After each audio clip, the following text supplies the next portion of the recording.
Morning or good afternoon, everyone. Thank you for joining us. My name is Julie Thomas, and I'm going to be your guide for the next bit of time as we talk about customer retention and the challenges associated with reselling or renewing your client contracts, customer relationships, or working with existing customers. And here at Value Selling Associates, we work with lots of companies that have sales organized in a myriad of different ways. But many of the organizations that we work with have either a part of the general sales responsibility or dedicated sales professionals that are solely responsible for renewing, reselling, and potentially upselling their existing customers. And one of the things at Value Selling that we've noticed is often sales professionals don't take the same rigor that they use in qualifying a new piece of business as they might when qualifying a renewal piece of business. And so what we're going to talk about today is some specific tips that you can use to bring rigor to your renewal process, to approach that with the same scrutiny, discipline, and level of detail that you might new business opportunities for your organization. Before we get into the content today, let me just let you know that today's complimentary webinar is being recorded, and both this recording as well as the slides will be made available later this afternoon from the valueselling.com website, and I'll let you know exactly how you can get that towards the end of today's session. I also will have a gift for you at the end of the session for anybody who wants to take advantage of it based on participation and giving us some feedback at the end of today. So if you're interested in learning more about that, stay on till the bitter end and we'll share that with you. And last but not least, I will be happy to address any questions that you might have based on today's content. So if you have questions, please use either your question tab here with GoToWebinar, and I will take a look at those at the end of the session and address as many as I can. If I don't get a chance to your questions, I'll give you a mechanism to ask those questions either directly to me or through social media at the end of today's session. So without further ado, let's get into today's content. So what's going on? Most of us recognize that the current customers and the relationships that we have are an asset. And as an asset, they need to be nurtured and they need to be cared for, just like any asset, in order to protect them from any threats that might be out there. And those threats come in a myriad of different ways. They come from our traditional competitors that might be trying to find us and displace us. They might come from non-traditional competitors, a different way to address the problems that we might be solving for a client. A new paradigm might come into the mix.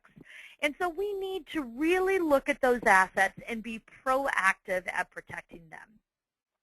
What's going on in our customers' world? Well, in many cases, we see our clients shrinking their sales territories. They do that under the label of improving productivity, improving customer intimacy, enabling their sales reps to spend more time in and with their clients. So they have smaller territories, which means you have to make sure that the opportunities and the customers that you have are leveraged and maximized, because it's not as easy to go find someone else to replace them. At the same time that territories are shrinking, quotas are going up. That's the whole premise of productivity increase. We're going to get more with less. So we're going to get more production with less expenditure, less resource. So we expect our sales reps to be more productive and to deliver more revenue. And what gets in the way sometimes of renewal and retention strategies is that the customer's realization of either the value or the customer experience that we provide them somehow is slightly different than their expectation. Maybe something went wrong. Maybe the client had an unreasonable expectation. Maybe we oversold our capabilities or our delivery and fulfillment processes. But somehow, somewhere, sometimes, realization is not equal to the expectation, and that causes dissatisfaction, and it may put our relationships in jeopardy. We have to recognize that. We need to understand that, and we need to rebuild that where necessary. So that's a little bit about what we're going to be talking about today. Now, for those of you that are on the line today, my assumption is you're here because somehow in your roles and responsibilities, you are responsible for customer retention, customer renewals, or customer relationship management or satisfaction that leads to additional purchases or repurchases. And for many of us, that is part of the job, not the sole job. So we often have to look at a balance. So I'm going to talk about the balance that many of you are facing. And if some of you are very focused on just renewals, then that's great. We're going to certainly talk about those roles and responsibilities. But for most of us, we really need to understand how to strike that balance between what some people call hunting and farming, finding new accounts and farming the existing accounts to keep them healthy and keep them growing. Some organizations calling finding and minding. I'm out there finding new accounts, or I'm minding the existing assets and business that we have. But however your organization defines that process, the question is, where do you have rigor? Where do you have definition in process, best practices in place, and do you approach your renewals with the same level of detail and specificity as you do new business? Here at Value Selling, we work with clients on how to qualify opportunities and advance those sales to closure. Well, for those of you that are looking at renewals, I'm going to ask you to look at those renewal opportunities as if they were brand new business opportunities and qualify them with the same rigor and attention to detail that you would a new piece of business. So that means that you are going to have to dialogue with those prospects. You're going to have to understand their reasons to continue doing business with them, their expected value in continuing to do business with you, their process and buying process and approval process and the players and participants involved in that. Because for most of us, in many cases, the people that we dealt with last year when we were either selling this piece of business new or renewing it last year, and the people that are involved in the process this year are likely not to be the same. There is likely to have been some changes in our organizations, whether it's in personnel or process, that's going to require us to resell, not just renew. And so we're going to ask you to start to think about that. So a self-reflection is, do you look at qualifying renewal opportunities the same way you look at qualifying new business opportunities? Here at Value Selling, we do that on multiple dimensions. Renewal qualification would be on multiple dimensions, just as new business qualification would be. So what are we going to talk about? Well, we've started to touch on the importance of customer retention strategy, and you're here because you understand that importance. But we're going to talk about really kind of what are some of the components of that strategy, and how to make sure that customer retention is not an event, but it's something that we're doing throughout the customer relationship to manage that. And then we're going to talk about some specific tips that you can do that's going to make it easier for you to create long-term customers as opposed to a short-term customer. And while there may be a few of you that have a transactional orientation to how you sell, most of us today and most of the organizations that we work with are trying to create more strategic relationships, more strategic partnerships, add value not only to the businesses that we call on, but the individuals in that business that rely on our products and services to get their jobs done.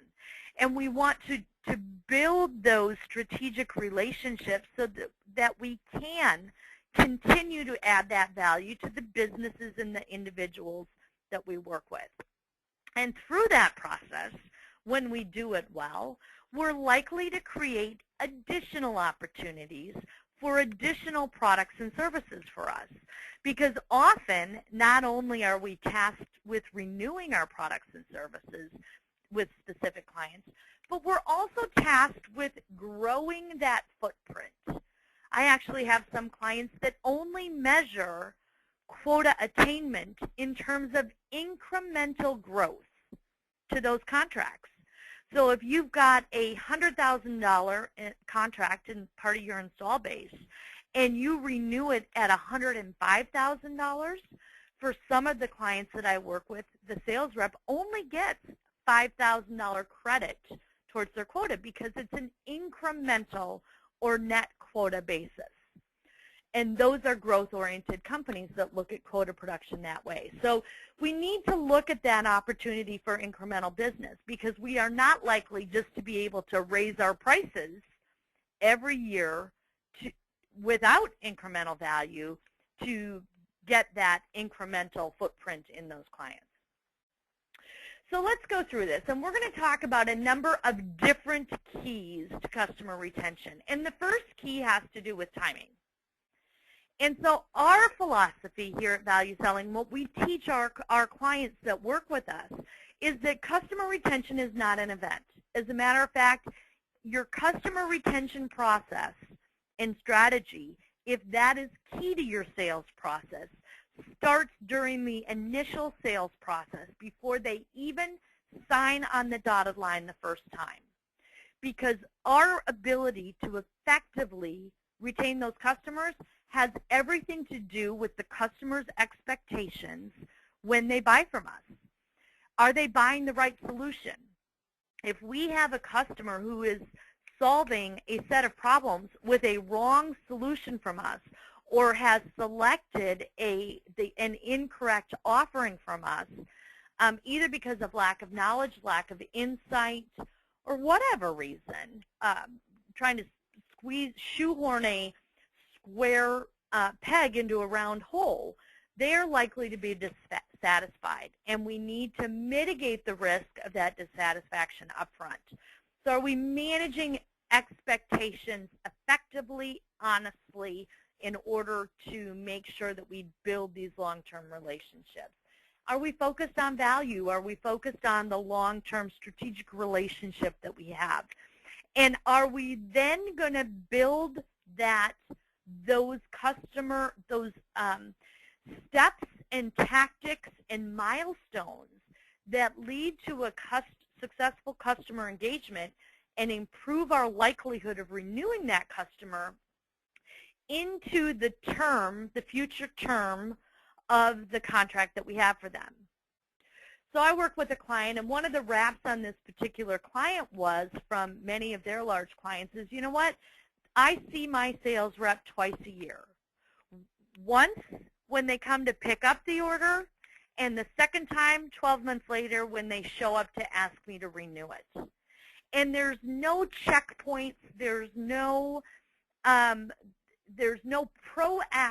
management from that sales rep or that organization throughout the year.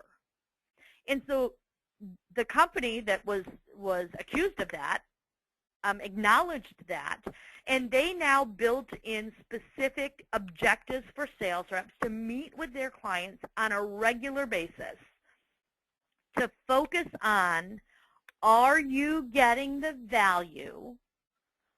Is my company making the impact on you and your business that we expected to?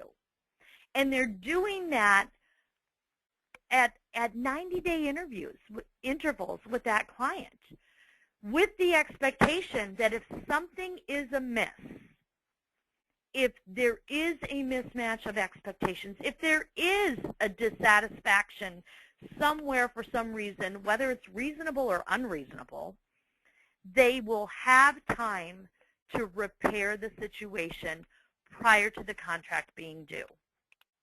And that's the key.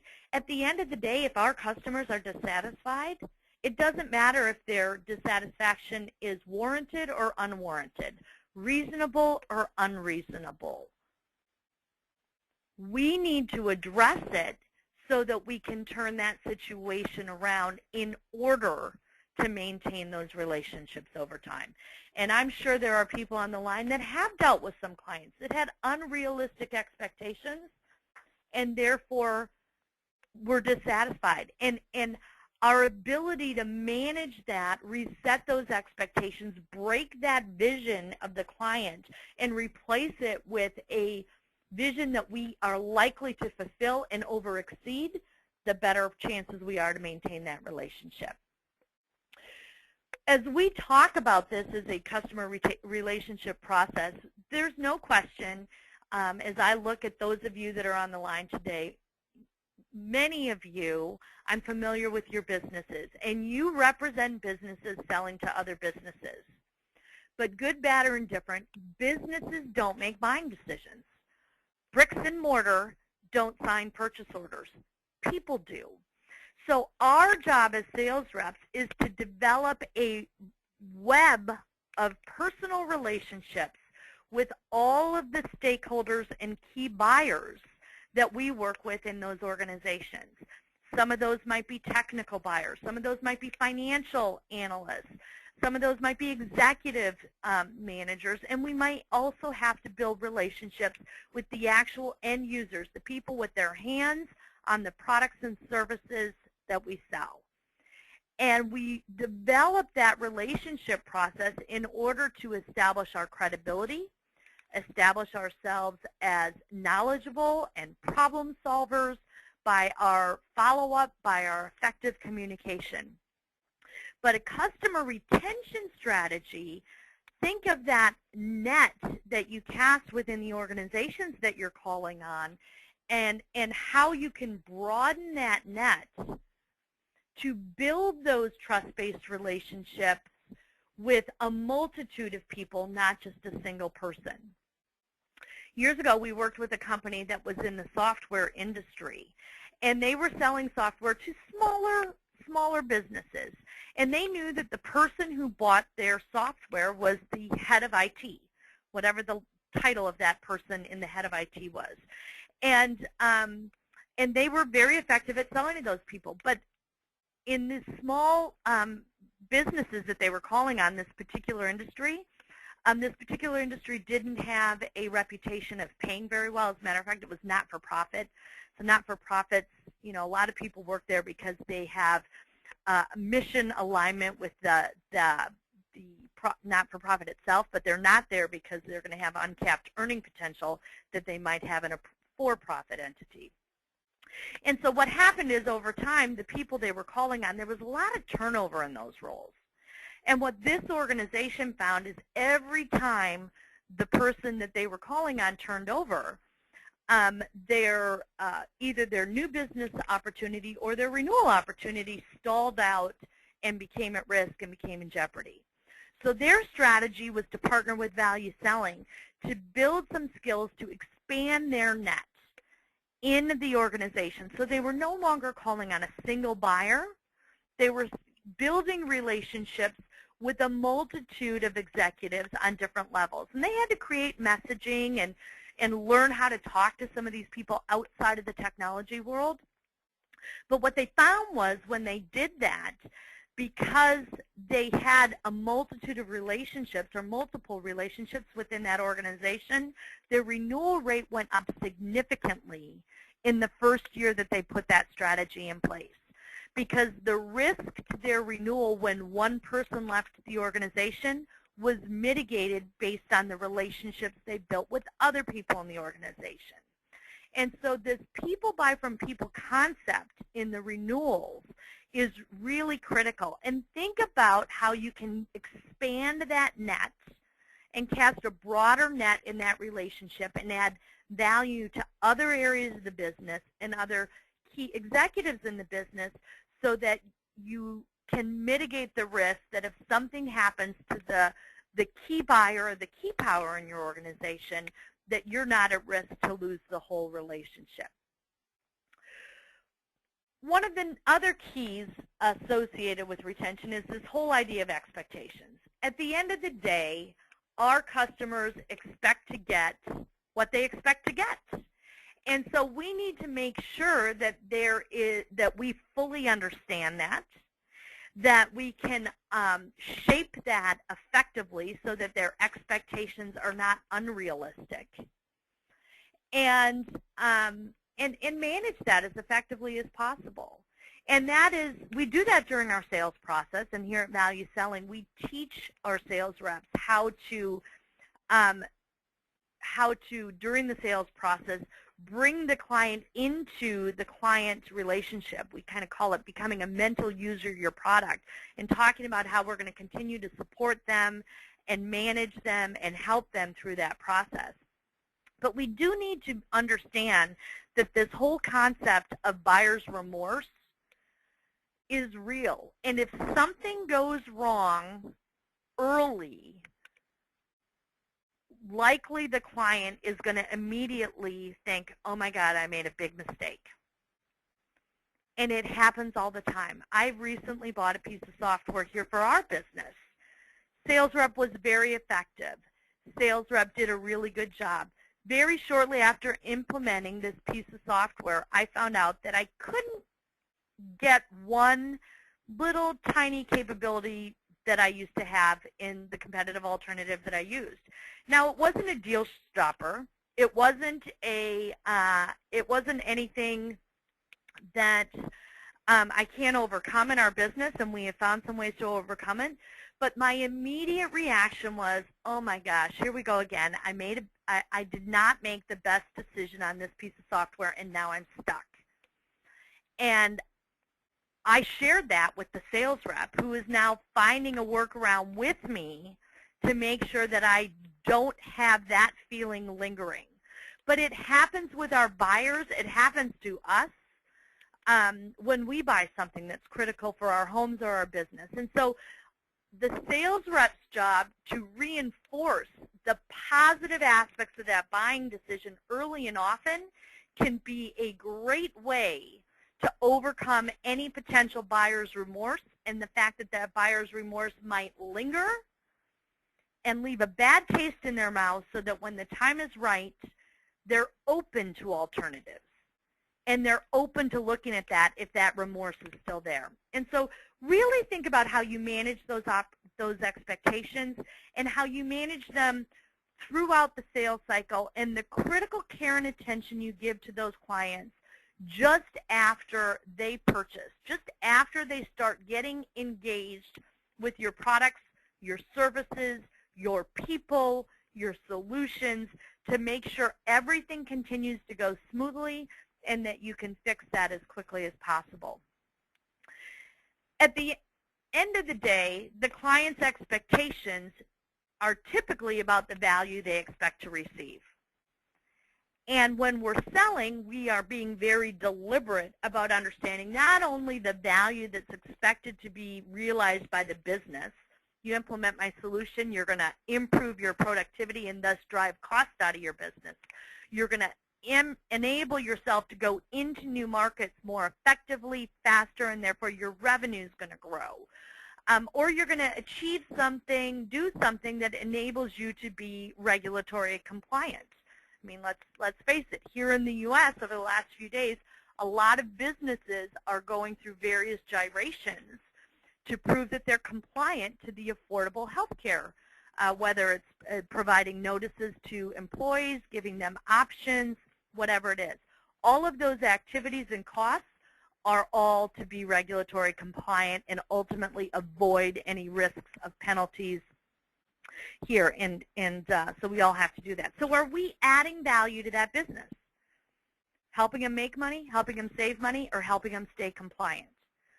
In addition to that, are we adding value to the individuals that we call on and their personal agendas.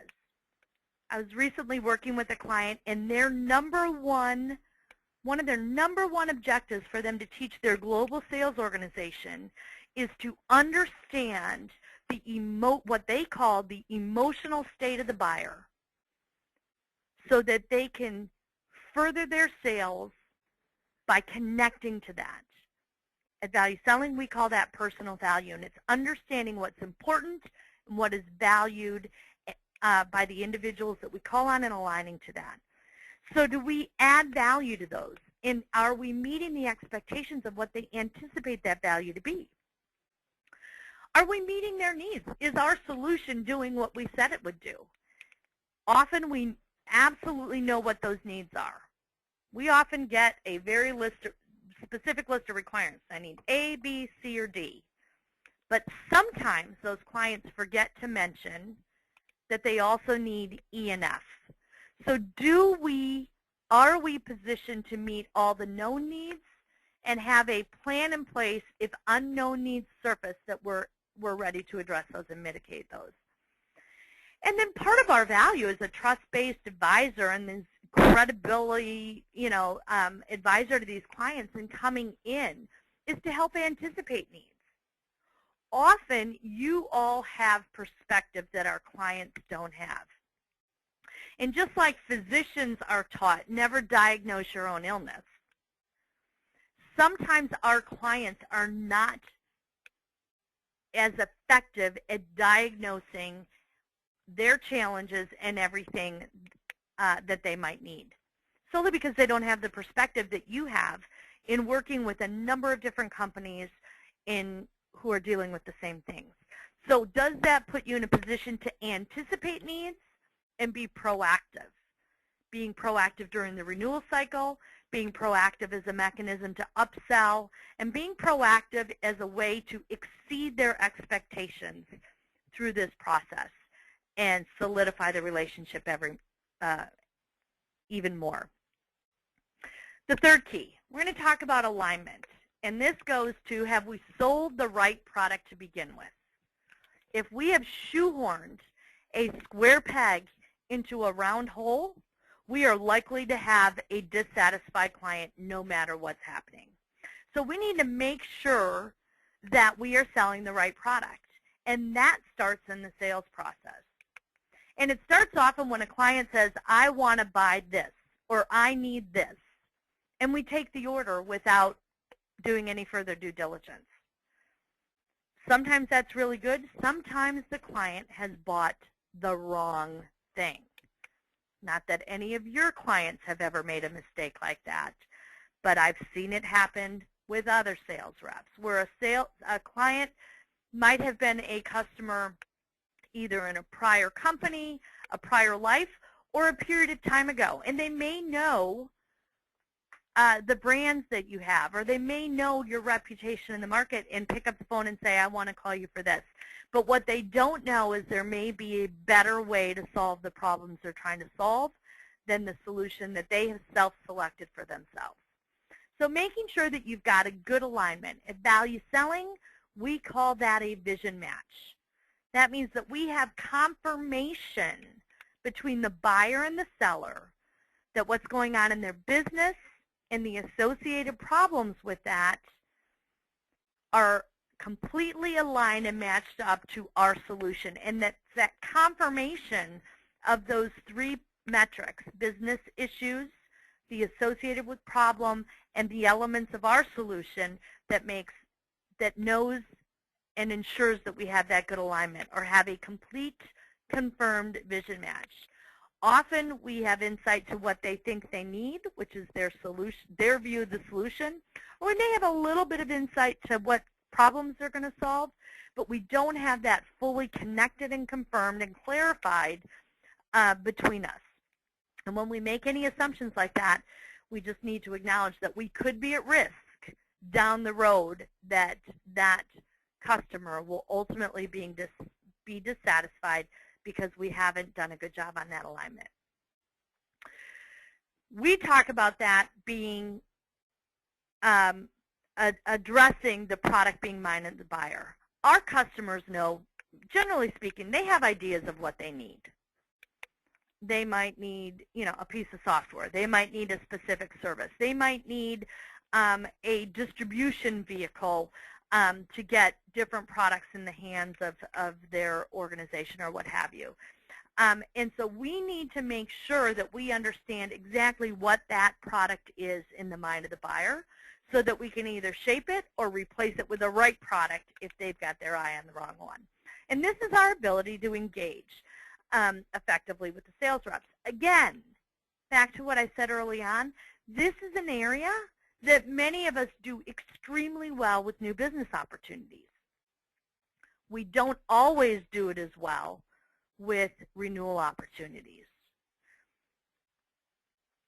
The fourth key is the actual renewal process itself. I mean, at some point in our customer retention strategy, we're going to ask the client to either renew their contract, maybe it's a new contract, pay an additional bill, maybe it's an evergreen contract and we're going to send them, but we need to make sure that they do that.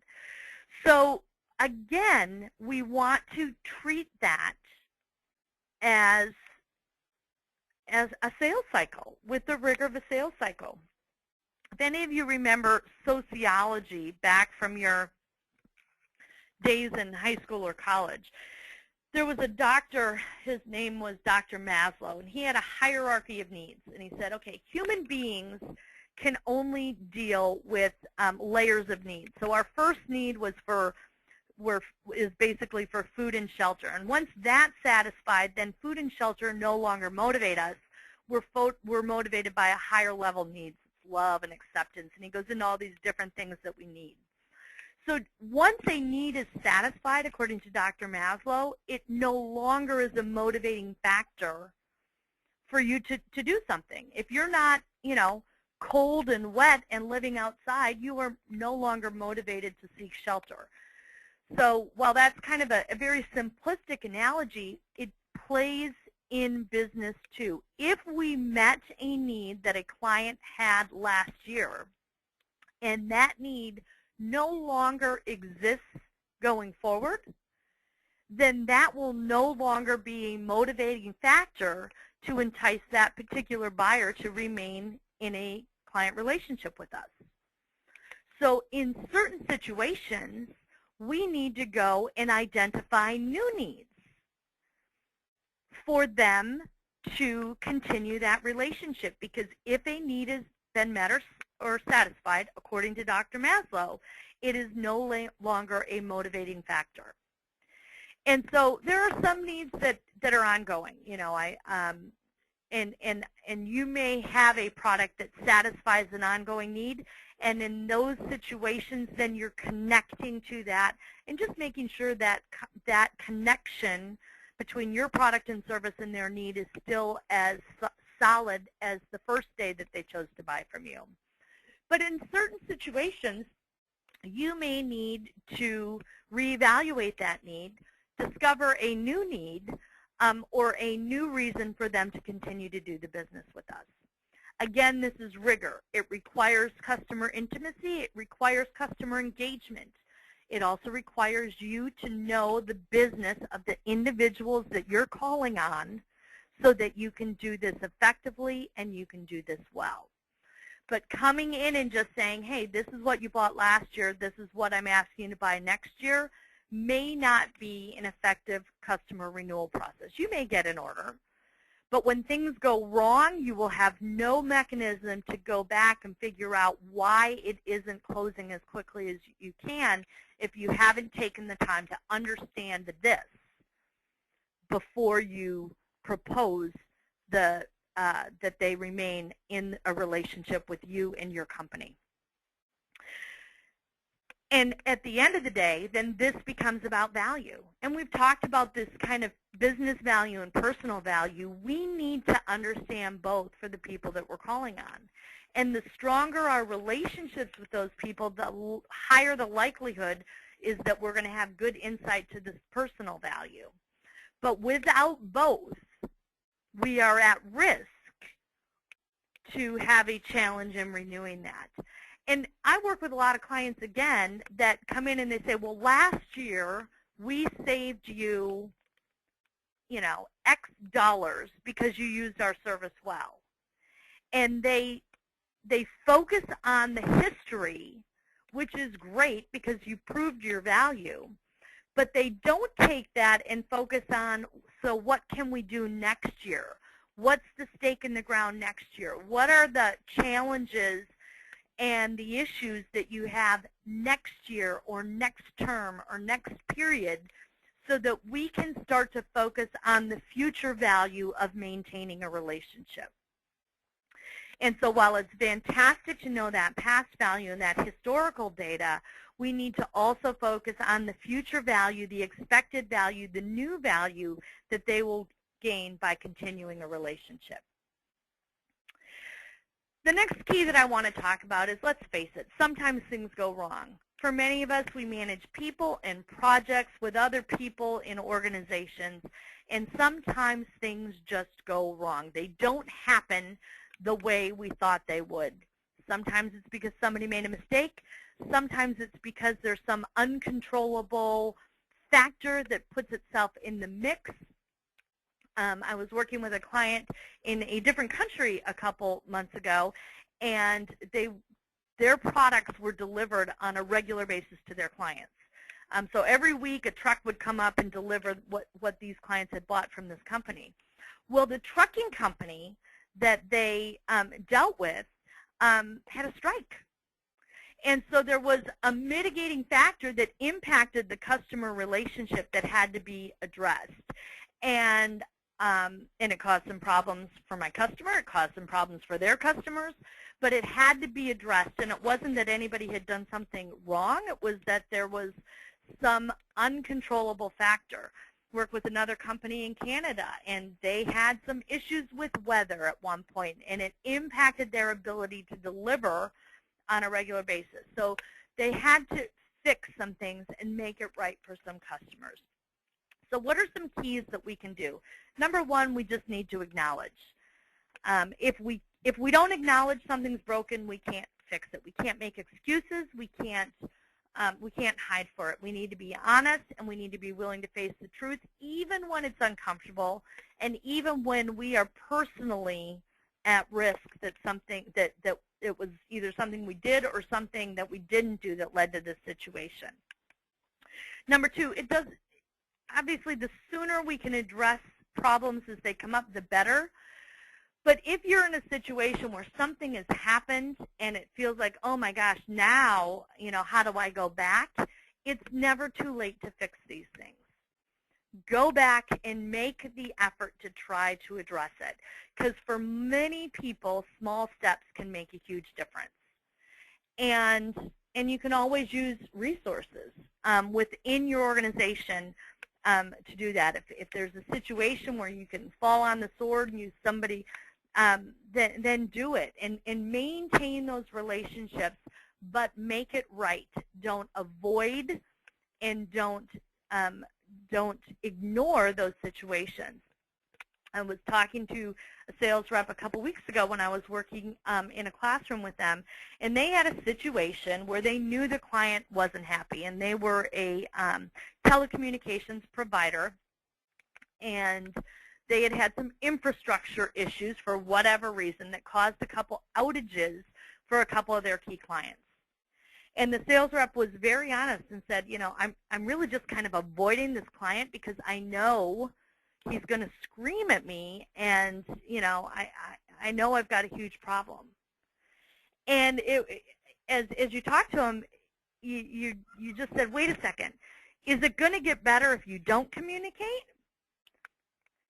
We needed to get him to have the courage to face the wrath of the customer, which was to a certain extent justified, so that he could address it, come up with a plan to fix it, and make sure that the customer knew that his company was accountable for those issues. So when things go wrong, here's just a couple of ideas that you can think about. What can you do to prevent things from going sideways in your relationships, and what do you do when you need to restore something that's gone sideways in that. And there's a number of things that we can do to prevent them, but a lot of it has to do with our communication style. As crazy as it sounds, the power of the written word in business communication is still huge. When we confirm things in writing and set expectations in writing, it typically, as long as we're effective writers, eliminates some of what might be misunderstood in verbal communications. There's a lot of research that says that in any conversation that two people have, you're lucky if you could remember and recall 50% of the content of that conversation. So if we understand that and say, okay, people are going to forget 50% of what I say, and that's on a good day, how do we make sure that they don't fill in those blanks with other things? Or maybe they heard something or misunderstood something I said. The number one challenge with communication is often the fact that people think it has taken place and it has not. What I said and what you heard are two different things. And so we want to think about these preventative things. Be honest. Be accountable for that communication, and where and when appropriate, confirm in writing. And written communication is critical in business communication. What do we do when something goes wrong and we're no longer preventing it? It's happened and we got to deal with it. Well, start with the kind of taking responsibility, being proactive, and then working collaboratively with that prospect to figure out how we restart and move forward. And find that silver lining. You know, sometimes even though something seems really awful, there's a lesson, there's something that can come out of that that is positive, and figure out what that is and how you can leverage it. So what can you do today to position yourself? We're sitting here the first week of October. For many of you, your customers are on calendar year budgets. For many of you, you are on a sales quota budget that's aligned to a calendar year. So you may have a whole bunch of renewals coming up, and you may have a whole bunch of quota yet to deliver to achieve your goals yet by December 31st. So looking at these renewals sooner as opposed to later can put you in a much better position to know exactly where you are, where you're at risk, and what you need to do. So take a look at your upcoming renewals, and don't just look at the next 90 days. Certainly for many of us, we tend to be on a 90-day mentality because that's what we're managed to. But look at a longer horizon. Maybe look at a full year. And start to look at the health of each of those renewals. What's your relationship status? What are their expectations? Are they being met? Are we delivering the value we expected to deliver? And start to map out. Might even create a white paper analysis on each opportunity where you think you might be at risk and where your work needs to be done. And then create your strategy, which includes communication with those people, with those clients, with those participants, with those users, with those executives, to mitigate that risk. And start to focus on selling the renewal and creating those vision matches and adding and delivering that value immediately, and identify where you need to proactively go and address some challenges that might be going on. If you do that today and start do that assessment and start making those incremental sales calls next week, I promise you, you're going to get ahead of the game and minimize the risk of cancellations or lost businesses because the renewal flounders or it doesn't happen. So let me give you a couple of tips here, and then I'll be glad to open up to questions. Number one, this webinar will be archived, and it'll be available on valueselling.com. It should be up there by this afternoon. So if you're interested in the slides or this information, please go ahead and go there. I mentioned I have a gift for you. So any of you that are interested in more content on this particular topic, much of the content from today was pulled out of Value Selling Essentials online course called Customer Retention. We do sell this to our clients for $129 per user to go through the course. I will give that to anyone who either goes to our Facebook page or LinkedIn page and either shares a comment, asks a question, shares a success story of applying some information today, and likes us and joins our group. So if you're interested in that, please go ahead and do that today, and we will enroll you in our customer retention course. So let's go through some of these questions. Some of the questions are, will the session be recorded? And the answer is absolutely. Another question that we have here is your customer retention strategy different for a product versus a service? I don't think so. I think the tenets of building relationships, adding value, solving problems, whether it's with a product or a tangible, something you can touch and feel, or some sort of a service, are exactly the same.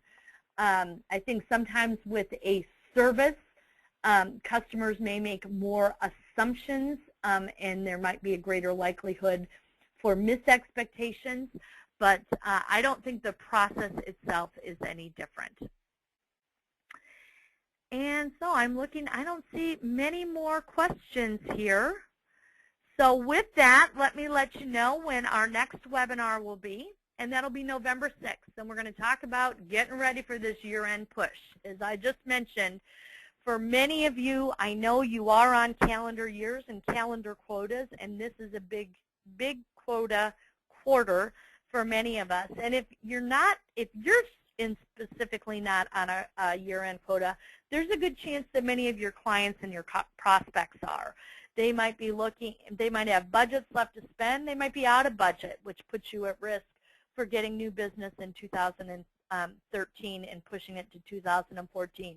So we're going to talk about some specific tips and tactics that you can start to do to make sure that you achieve and overachieve your quotas in 2013 in this quarter as we go into the year end.